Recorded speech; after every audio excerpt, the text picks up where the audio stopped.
ఏమి కూరగాయలు అమ్ముతావా? ఇవే దందా. ఎట్లున్నది దందా? మంచిగా ఉంది. ఓ అమ్మో రోజు బస్తా నింపుకోపోతున్నాం. అంతేనా? ఇప్పుడున్న ముఖ్యమంత్రి ఎవరో తెలుసా? నాకేమేరక ముఖ్యమంత్రి తెలియదా? ఎవరికి వేసారు? అది రేవంత్ రెడ్డి. రేవంత్ రెడ్డి వచ్చి ఇచ్చిండు. అది మార్కెట్ 30 ఏళ్ల కింద ఉన్న మార్కెట్. ఇప్పుడు ఎట్లుంది రేవంత్ రెడ్డి వచ్చినాక? గచ్చనే ఉంది ఏడ్చినట్టుగానే ఉంటుంది. కేసీఆర్ ఉన్నట్టున్నదా ఇప్పుడు? ఆయన వస్తే అది ఇస్తా, ఇది ఇస్తా, ఇది ఇస్తా, అది ఇస్తా అని అన్ని మంచిగా చేసి కేసీఆర్ కంటే మంచిగా చేస్తాను అంటాడు. మంచిగా చేసిన అన్నాడు. మలీద ముద్ద ఓట్లు వేసినాక తుటక్కువ అన్నాడు. ఇక అంతేనా? ఫ్రీ బస్ ఎట్టున్నది? ఫ్రీ బాసా కోటిక చచ్చేట్టుంది. మరి ఎట్టుంటది? ఇంకా ఎట్లుంటది? ఆయన పీసుకు తదంగి ఫ్రీ బస్తా పెడతాడు, బస్సులు పెడతాడు. ఏమంటారు? పైసలు లేవు ఈ రోజులల్లా. రాజ్యం మీద పైసలు ఎందుకు లేవు? తులం బంగారం ఇస్తా, ఇంట్లో వండినోనికి ఇస్తా, బయట వండినోనికి ఇస్తా, ఇవి అన్నీ ఎందుకు ఎదురు? తులం బంగారం రాలే? అంతట్లోనే పెట్టుకుని తులం గారు ఎవడిస్తాడు? 4000 పింఛని ఏది లేదు బిడ్డ, అదే ఉంది. అప్పటిదే 2000. సరే అది ఓకుంటే ఇస్తే చాలు కానీ అవన్నీ ఏది ఇస్తలేండి ఆయన. అన్ని సున్నా. అన్ని తిని అబద్ధాలు ఆడుతానంటున్నావు నువ్వు కూడా. అబద్ధాలే జలవనాడవు. ఆయన వరకు చెప్పుకుంటే ఎవడు నమ్మక పడతాడు? పీదుకుతా ఇంకెంత రోజుకుంటా పడతాడు. మహిళల్ని కోటీశ్వరాలు చేస్తారట. అట్టనా? మహిళల్ని అమ్మలా అబ్బో ఇక చేయిపోయినాడు అని ముఖం. మళ్ళీ అయితే ఓటు అంత ఇంకా ఆయన కానేది కానపోయినాడు. కేసీఆర్ ఉన్నప్పుడు ఎట్టిండే మంచిగా ఉండే. జర అట్ట కొన్ని ఇచ్చినా, కొన్ని ఇస్తానన్నా, కొన్ని ఇచ్చిండు.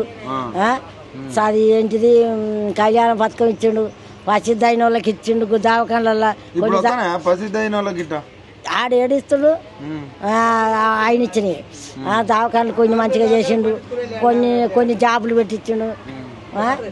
జాబులు ఏది లేదు ఎవరికి లేదు. ఈ 15 నెలలు అవుతుంది. ఏం చేసిండు మీకు రేవంత్ రెడ్డి?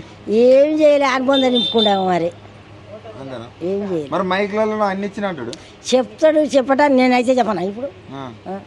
చెప్పడానికి ఏముంది అది? మరి ఇప్పుడు వచ్చేటోడు ఎవడో కానీ ఇక ఆయన పోయేదాకా ఇంకెవరు రాడా? ఇక ఎందుకు ఆయన పోతే బాగుండు అనిపిస్తుందా? గూడ వీకేస్తే బాగుండు అనిపిస్తుంది. అవును మరి. అంతేనా? అంత తొందర అంత కోపం వస్తుంది? ఏది కూడా కోపం రాకుండా ఏం చేస్తుంది?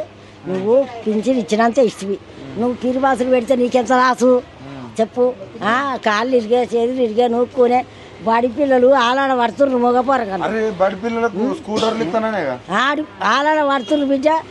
బస్సు గుంజుకపోతుంది. అటువంటి చేతలు చేసిండాడు. బడి పిల్లలు ఆడపిల్లలు పోతాను స్కూటర్లు ఇస్తానేగా లేవా? ఏం లేదు, ఏడ్చుకుంటూ ఎక్కుతుర్రు బస్సులు. ఫ్రీ కరెంట్ అని వస్తానా? ఫ్రీ కరెంట్ కరెంటు చల్లగా అది తిరిగి ఆడు పెట్టకుంటే మన రాజ్యం బాగుపడితే మంచిగా. రాజ్యం బాగుపడబెట్టాలి కానీ ఇది ఇస్తా, అది ఇస్తా, ఇక ఆడిపోతానే 4 ఏళ్ళ సంది. కష్టాలు చేసుకుంటే బువ్వా నువ్వు కష్టం చేస్తున్నావు, నీకు అన్నం వస్తుంది. నువ్వు ఇంట్లో అంత వస్తుందా నీకు కష్టం? అంతే ఉంటుంది. ఆయన ఇచ్చేది లేదు, ఈయన పెట్టేది లేదు, ఎవరేం పెట్టేది లేదు. అంతేనా? ఇప్పుడే ఊడేడు అంతా రాజ్యం అంతా పక్కుడుతూ పట్టిండ్రు. ఆయనకి వెయ్యరు. ఫస్ట్ ఎక్కిండు కదా, ఆ ఎక్కించి అంది కొందరికి ఓట్లు.